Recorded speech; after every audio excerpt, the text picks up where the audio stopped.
I've just been impressed to go back again back into Daniel chapter 11, because there's so much here that needs to be understood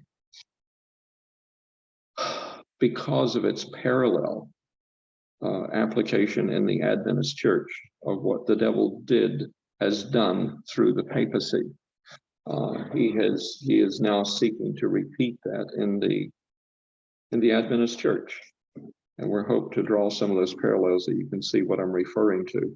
But today I'm going to be just reading back in the commentaries that I have. And by the way, there is another commentary that I would encourage you to read. It's exploring, let me go back here, exploring Daniel, explore, EXPLOREDANREV.com, exploredanrev.com, for those of you who are interested in downloading this information, printing it out for your own personal study. Let's go back to, we're going to start in verse 28, Daniel 11 verse 28. It says, then shall he return into his land with great riches, and his heart shall be against the holy covenant, and he shall do exploits and return to his own land. And Revelation, in the book Revelation, comments that this verse mentions two returns. The first return was Augustus returned from Egypt to Rome with great riches after defeating Mark Antony and Cleopatra. And in another article called Tidings Out of the North, page 138, that after Augustus defeated Egypt, he confiscated the treasury of the Ptolemaic dynasty, which made him richer than the entire Roman state. Rome celebrated his victory over Antony with a 3-day triumph. Cleopatra would have been among the royal captives present at this gathering, but she allowed herself to be fatally bitten by a poisonous asp once she was convinced that she would not be able to allure Augustus as she had done to Julius Caesar and Mark Antony. We also see in verse 28 that Rome would be against the Holy Covenant. Historically, it is clear that the pagan Roman Empire persecuted the Jewish nation and the early Christian church. Above that, Jesus is referred to as the Prince of the Covenant in verse 22 of Daniel 11. Rome crucified Christ in 31 AD and was against the covenant maker himself. Rome's continued persecuting the early Christian church. They also persecuted the Jewish nation, culminating with Jerusalem's destruction in 70 AD, when 1,100,000 Jews were killed and the temple was destroyed. This fulfilling the prophecy of Daniel 9, 26, 27, and also Matthew 24, 15. Concerning the abomination of desolation in Jerusalem's destruction. After Rome completed this destruction, he returned a second time to his own land. Verse 29, at this time appointed, he shall return and come toward the south, but he shall not be as the former or as the latter.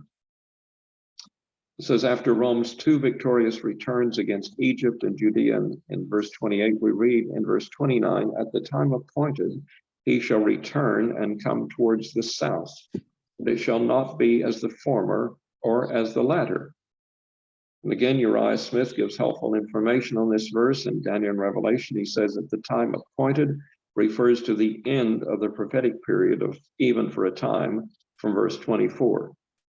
And this is the 360 years of power that Rome exercised in its city against the victory of Caesar Augustus over Mark Antony in the Battle of Actium in 31 BC.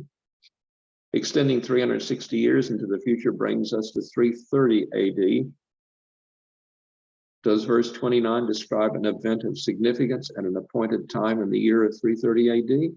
What we see in verse 29 is that Rome returns again and comes toward the south. In Daniel 11, the south is Egypt. Rome comes toward Egypt, not actually to it. However, when Rome comes this time, it does not carry the same significance of conquest as it did when Rome came to Egypt, the former with the victory in BC 31, or when Rome came to Judea, the latter, when it destroyed Jerusalem in 70 AD. This time, Rome moves its capital to Constantinople. Turkey, a nation toward the south, in 330 AD, at the end of the prophetic fulfillment of 360 years, which weakened the kingdom, making Rome more vulnerable to attacks from barbarian tribes. In verse 30, for the ships of Chittim shall come against him, therefore he shall be grieved and return, and shall have indignation against the holy covenant. And so shall he do. He shall return even and have intelligence with them that forsake the holy covenant. Let's break this down. It says, after Rome's capital moved to Constantinople in verse 29, we read in verse 30, for the ships of Chittim shall come against him, therefore he shall be grieved and return and have indignation against the holy covenant. So shall he do. He shall even return and have intelligence with them that forsake the holy covenant. So we see attacked by the ships of Chittim. There's various interpretations here because Chittim was the name of Japheth's son, Shem, Ham, and Japheth. And on the island of Cyprus is where they settled. But there's various descriptions here. Tyre's, Uriah Smith's comment on this in Daniel Revelation describes Tyre's destruction. Tyre, which was on the northwest coast of Judea, returning to the land of Chittim on the eastern coast of the Mediterranean Sea, north of Judea. From this region was the well-known city of Carthage. In Carthage, the Vandals, led by Genseric, were among the 4 barbaric tribes that attacked the Western Roman Empire, leading to its downfall in 476 AD. The last part of verse 30 concludes with Rome having indignation against the Holy Covenant and having intelligence with them that forsake the Holy Covenant. Mark Swearingen shows in his book Tidings Out of the Northeast that there are 2 phases to the work of Rome against the Holy Covenant with respect to this verse. The first phase was pagan Rome's attack against the true Christian church, including the persecution by Diocletian in 303 to 313, and as well as the change of the Sabbath to Sunday by Constantine, in which the new covenant of God's law was desecrated through the attempted change of the day of worship. As the Roman Catholic Church gained preeminence in pagan Rome, it assimilated paganism into the teachings of Christianity. And then there's the second phase. In the second phase, papal Rome triumphed over paganism and Arian Christianity, including the Heruli, the Goths, and the Vandals who had conquered pagan Rome and who professed the Arian Christian faith. Ellen White makes it clear that papal Rome is introduced for the first time here in verse 30. She says the prophecy in the 11th of Daniel has nearly reached its complete fulfillment. Much of the history that has taken place in fulfillment of this prophecy will be repeated. In the 30th verse, a power is spoken of that shall be grieved and return and have indignation against the Holy Covenant. And so shall he do, he shall even return and have intelligence with them that forsake the Holy Covenant. Let's look at this. Thus inspiration helps us to understand that papal Rome is the power that comes into the scene, and we see that it has intelligence with them that forsake the Holy Covenant. In order for papal Rome to conquer these Arian nations, it needed military strength.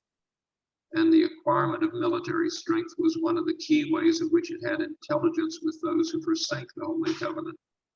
We will see where that source of support comes from in the next verse. There's also another application of that.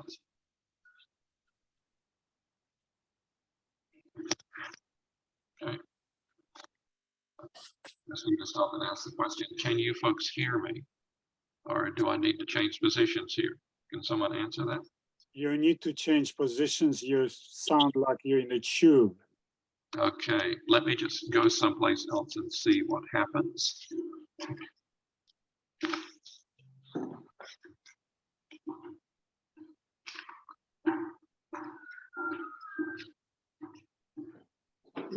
Is the signal better here? Better? Better? Yes. Okay. Then we will stand in the kitchen and do it from here. Okay, thank you for that.